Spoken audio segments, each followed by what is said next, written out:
Здравей, честито първо. Продължавате напред с турнира за купата. Коментарът ти за матча? Здравейте, какво да кажа за матча? Тежък терен първо, много тежък даже, замръзнал. Топката отскача много лошо, много често не може да предвидиш къде ще отиде. Вятъра също повлия, така доста студен беше. Това е общо взето. Важни 3 точки, продължаваме напред, резултата не е важен.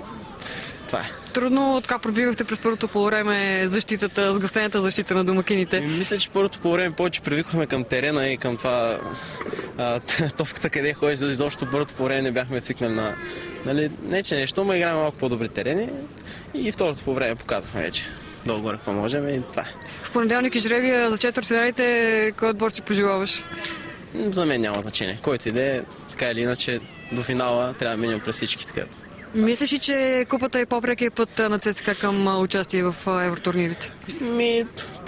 По-прекия път, не мисля.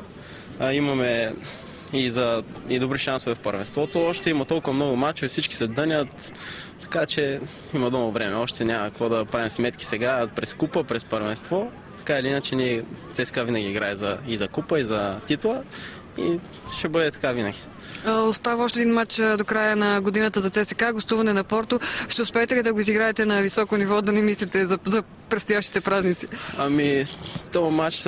Те мачове са такива, че отиваш, играеш с Порто на такъв терен, на такъв стадион. Мисля, че дори да си най-изморения, най-умрелия, като видиш тая публика, просто излизаш и играеш за себе си, не нито за точки, нито за класиране. Вече знаем, че нямаме шансове.